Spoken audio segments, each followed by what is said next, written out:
മലയാള cinema കണ്ട classic criminal suspense ചിത്രം ഏതെന്ന് ചോദിച്ചാൽ ആരാധകർക്ക് ഒരു പേര് മാത്രമേ ഉള്ളൂ: ദൃശ്യം. ദൃശ്യത്തിൻ്റെ ഒന്നാം ഭാഗവും രണ്ടാം ഭാഗവും മലയാളികൾക്കിടയിൽ ഉണ്ടാക്കിയ ഇമ്പാക്റ്റ് ചെറുതൊന്നുമല്ല. ദൃശ്യം 2 ഇറങ്ങിയ ശേഷം മൂന്നാം ഭാഗം ഉണ്ടാകുമോ എന്നതായിരുന്നു എല്ലാവർക്കും അറിയേണ്ടത്. മൂന്നാം ഭാഗത്തെക്കുറിച്ച് സിനിമയുടെ അണിയറ പ്രവർത്തകർ ഉറപ്പിക്കും മുൻപ് തന്നെ പ്രേക്ഷകർ ഉറപ്പിക്കുകയും ചെയ്തു. അതേക്കുറിച്ച് നിരവധി വാർത്തകളാണ് ഇതിനിടയിൽ വന്നത്. എന്നാൽ ആ വാർത്ത സംവിധായകൻ്റെയോ നടൻ്റെയോ പക്കൽ നിന്നും കേൾക്കാനാണ് ആരാധകർ കാത്തിരുന്നത്. ഈ കാത്തിരിപ്പിനിടയിലാണ് ജിത്തു ജോസഫ് മോഹൻലാൽ കൂട്ടുകെട്ടിൽ 4 വർഷങ്ങളോളം മുടങ്ങിപ്പോയ റാം എന്ന ചിത്രത്തിൻ്റെ പുനർചിത്രീകരണം ആരംഭിച്ചുവെന്ന് കേൾക്കുന്നത്.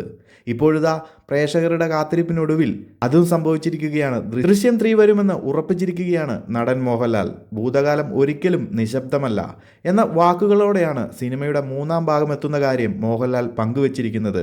ആന്റണി പെരുമ്പാവൂരിനും ജിത്തു ജോസഫിനുമൊപ്പമുള്ള ഒരു ഫോട്ടോയും മോഹൻലാൽ പങ്കുവച്ചിട്ടുണ്ട്. ഈ പ്രഖ്യാപനം ചെറുതൊന്നുമല്ല ആരാധകരെ ആവേശത്തിലാഴ്ത്തിയത്.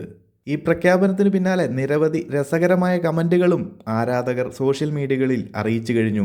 അതായത്, ലാലേട്ട താടിയിൽ തന്നെ ദൃശ്യം 3 ചെയ്യണം, ഇതാണ് അനൗൺസ്മെൻറ്റ്, 4ാം ക്ലാസ്സുകാരൻ്റെ മൂന്നാം വരവ്, ഈ പ്രാവശ്യം ജോർജ് കുട്ടി ഉറപ്പായും ജയിലിൽ പോകും, മോളിവുഡിലെ ക്ലാസിക് ക്രിമിനൽ തിരിച്ചു വരുന്നു എന്നൊക്കെയാണ് പോസ്റ്റിന് താഴെ നിറയുന്ന കമൻറ്റുകൾ. 2013 ദൃശ്യം സിനിമയുടെ ആദ്യ ഭാഗം തിയേറ്ററിലെത്തുന്നത്. ജിത്തു ജോസഫിൻ്റെ തന്നെ തിരക്കഥയിൽ ഒരുങ്ങിയ ദൃശ്യം മലയാളത്തിലെ എക്കാലത്തെയും വലിയ വിജയങ്ങളിലൊന്നായി മാറി.